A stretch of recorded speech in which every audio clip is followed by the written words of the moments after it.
How's it going, everybody? This is a quick review on the Taurus 605 5-shot revolver. We'll talk a little bit about some of the things I like and some of the things that I didn't like about this particular revolver. This right here is a Smith & Wesson Airweight.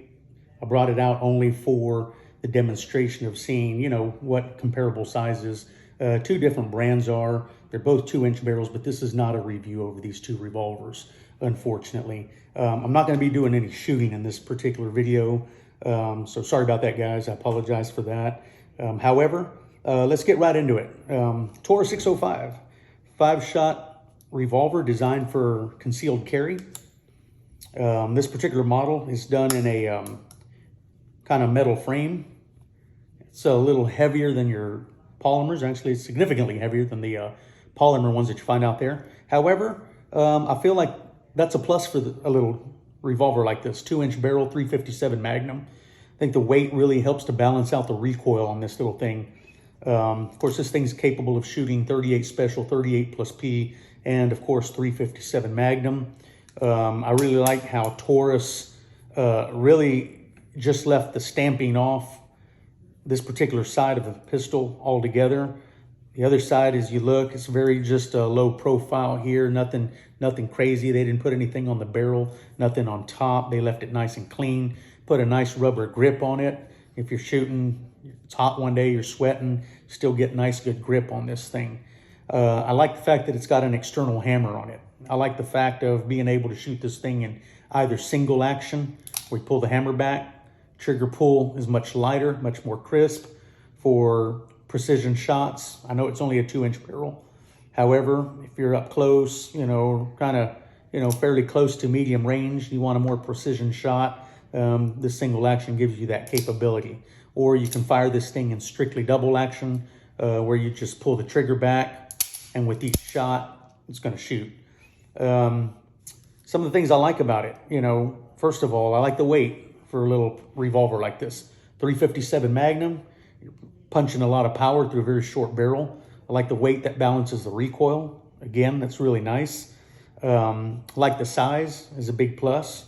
Put this thing in a little holster. It's good for concealed carry. You put it inside your pant waist part. You can put it on the outside on a belt. I don't know, possibly even maybe put this as a lower leg holster somewhere, haul this thing around. If you're a woman out there, you can kind of put this in your purse. It's small enough. The low profile hammer's pretty nice. Kind of made it so, hopefully shouldn't get snug up on anything. Hammer's not outrageously long. They've kept it pretty nice and clean. Put a little knurled finish on it, so a nice little grip on there for you to put maybe a sweaty thumb. If you're doing some repeated shooting outside, that little texture on there really gives you a nice grip, which I like. What else do I like about this? The price. Let's talk about price. You can pick this up brand new for as low as $330. I think it's like $329.99 at Academy Sporting Goods. The average price I've seen, they run about $370, $380 brand new.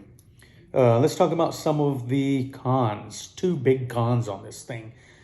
And, the biggest con is what's been going on with this external hammer.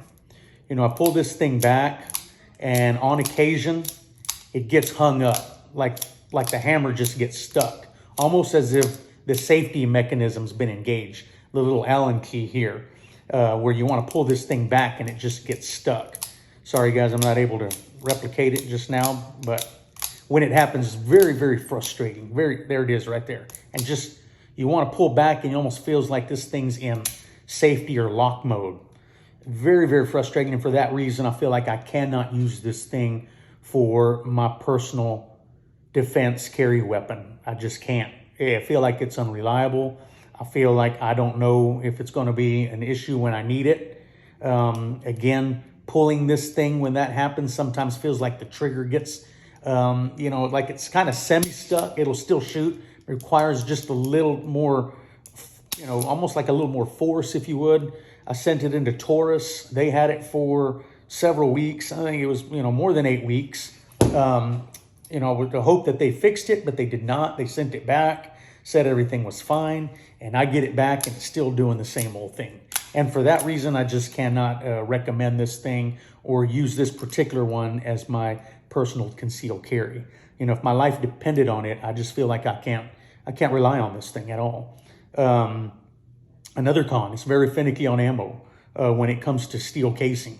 I put some 357 steel casing ammo through here, and I just mean they swelled up to where I almost had to bang these things out of the cylinders just to get the casings out. If you're shooting brass ammunition out of here, no problems.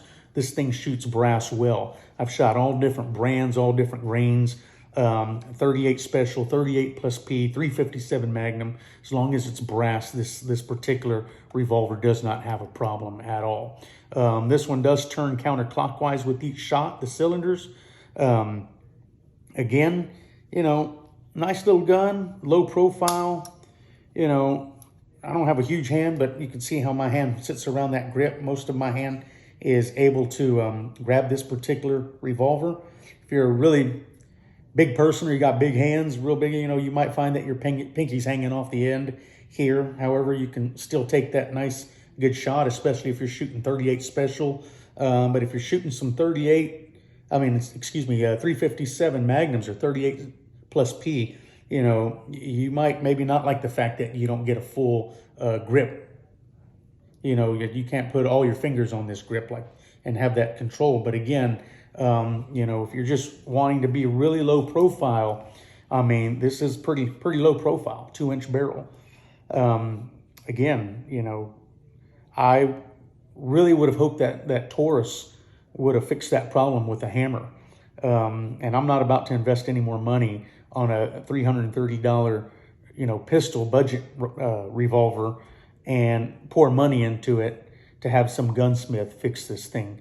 So it just kind of sits around. I'll take it to the ranch a few times as just a, you know, on my side, on my hip, just in case I see some snakes or something like that out there.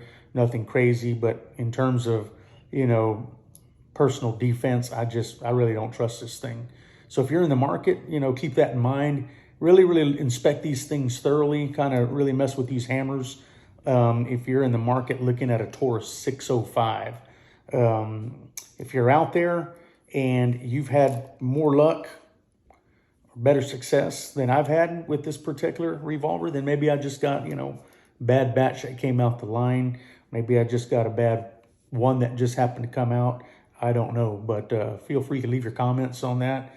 Again, the Taurus 605, I wouldn't pour any extra money into it. If that's the case, you know, I'd rather just get something like this, maybe Smith & Wesson Airweight, where, you know, this particular one does not have an external hammer. But again, I do feel like I can sit here and pull the trigger each and every time, and this is going to function no problem.